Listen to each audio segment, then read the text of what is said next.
Hello. आज का episode मेरे लिए बहुत ही स्पेशल है। मतलब we are indeed blessed to become a doctor and we are indeed more privileged to get blessings from our patients. आज की जो केस स्टडी है वो एक बहुत ही इमोशनल केस स्टडी है मेरे लिए, जिसमें 3 महीने पहले मैंने इनका सर्जरी किया था, एंडोस्कोपी। ये इतना सीवियर पेन में थे कि ही थॉट कि अभी ये लाइफ में आगे मेरे से कुछ होगा या नहीं पता नहीं, और आज 3 महीने के बाद ये इतना अच्छे हो गए हैं, you know, he has got some special gifts for me. तो पहले ये समझ लेते हैं कि इनका प्रॉब्लम क्या था और अभी इसका आगे फॉलोअप कैसा है। सो मिस्टर महेश, इनका एज है 35 ईयर्स। इनको एक डिस्क यहाँ पे बाहर आ गया था, ये देख रहे हैं आप, ये, end this disk was a पोस्ट्रोसेंट्रल disk herniation. अगर आप केयरफुली देखेंगे तो there is a big fragment which had come out, और ये डिस्क यहाँ पे पीछे स्लिप होकर इनके स्पाइनल कॉर्ड के ऊपर दबाव दे रही थी। 3 महीने पहले महेश जी का हमने एंडोस्कोपी किया और आज ये मेरे लिए एक स्पेशल गिफ्ट लेके आए हैं। आप यहाँ पढ़ सकते हो इसको कि ये मेरा फोटो है इसमें, and he is written Pandurang पाहिला, और इन्होंने ये कविता मेरे लिए बनाई है। पांडुरंग मतलब डॉक्टर का कंपैरिजन इन्होंने गॉड से किया है। ऑफ कोर्स हम इनके भक्त हैं, हम कोई गॉड नहीं है, बट ये इनका बड़प्पन है कि इन्होंने हमारा कंपैरिजन भगवान से किया। हम बहुत छोटे लोग हैं, हम कोई भगवान नहीं है, बट इनके लिए इनकी भावनाएं इन्होंने यहाँ पे व्यक्त की है, और एक बहुत अच्छी पोएट्री इन्होंने हमारे लिए यहाँ पे लिखी है। सो महेश जी, काय सांगू इच्छिता आणि काय कसा अनुभव राहिला तुमचा? नमस्कार. मला कमरेचा त्रास हा साधारणतः 3-4 वर्षापासून होता, परंतु जो सियाटिकाचा प्रॉब्लेम होता तो साधारणतः मे महिन्याच्या सुरुवातीला चालू झाला, आणि जून महिन्याच्या सुरुवातीला मी वेदना माझ्या एवढ्या होता की लिटरली त्यावेळेला मी साधा चहा प्यायला सुद्धा बसू शकत नव्हतो बेडवरती, पूर्ण झोपून होतं.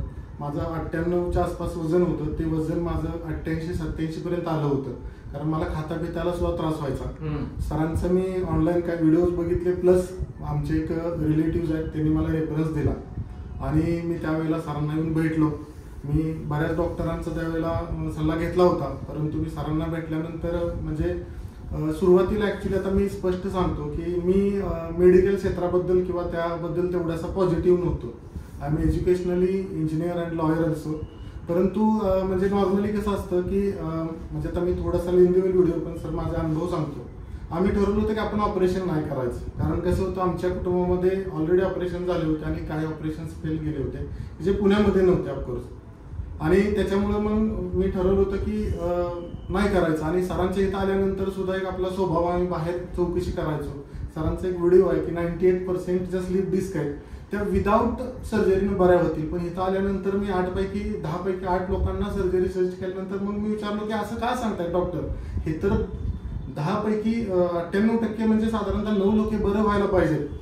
पण नंतर मी त्याच्यावर विचार केला की आपण पूर्ण एक्स्ट्रीम लेवलला प्रॉब्लेम झाल्याशिवाय डॉक्टरांना दाखवायलाच येत नाही आहोत, तोपर्यंत काहीतरी गोळ्या औषध घे, साध्या ट्रीटमेंट कर. तर माझी विनंती आहे ज्यांना कुणाला बॅक पेन असेल, सियाटिका असेल, की प्लीज कृपया प्रॉपर निदान करा. त्याचबरोबर माझा तर सल्ला राहील तुम्हाला की सरांना एकदा येऊन भेटा, कारण त्यांच्या रूपात खरंच मी पांडुरंग पाहिलेला आहे. म्हणजे एवढं एज्युकेशन घेतलं होतं, आणि 35 वय म्हणजे मी आयुष्याच्या आता मध्यात आहे की जिथं जस्ट माझं आयुष्य सुरू झालेलं आहे. जरी मी पासआउट 22, 23, 24ला झालो असलो तरी आता आयुष्य चालू झालं होतं, आणि आयुष्य चालू झालं असताना हा मला आता संपतंय याचा अनुभव यायला लागला होता. आणि ज्या वेळेला सरांनी माझं ऑपरेशन केलं त्यावेळेला मला ऑपरेशन झाल्यानंतर एक 10-15 दिवसात मला ह्या गोळी सुचल्या. ऍक्च्युली ही माझ्याकडे तयार होतं, म्हणजे मी हळूहळू तयार करत होतो, आणि मी झोपूनच माझ्या मोबाईलवरती हे तयार केलं.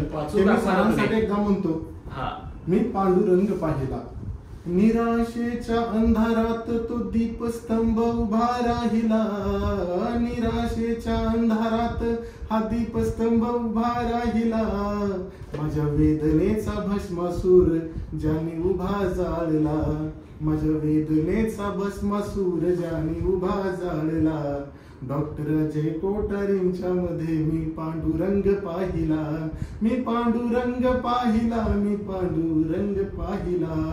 मृत्युंजय कोठारी भरून संजीवनी वटी वाहिल्या, की ज्यांच्याकडे संजीवनी वटीचं कोठार आहे असे ते मृत्युंजय म्हणजेच अजय कोठार आहेत माझ्यासाठी आज. संकट मोचक रुग्ण भक्ती महारूपी हनुमान उभा राहिला. डॉक्टर अजय कोठारींच्या मध्ये मी पांडुरंग पाहिला, मी पांडुरंग पाहिला. डॉक्टर अजय कोठारींच्या मध्ये मी पांडुरंग पाहिला. So nice. Thank you so much. एकदा परत त्यांच्या हस्ते मला ते देत आहेत आणि थँक्यू सो मच. आणि मी जसं म्हटलं तसं indeed we are blessed to be in a noble profession जिसमें हम लोगों का जिंदगी चेंज करने की ताकत रखते हैं. और थैंक यू गॉड, और भगवान हमको और ऐसी शक्ति दे कि we can create change in the lives of people who are in dire pain, और जिनको लग रहा है कि जिंदगी रुक सी गई है, जिंदगी के आगे डेड एंड आ गया है. I think God should give us the strength to carry on to do all these things. Thank you very much. धन्यवाद सर.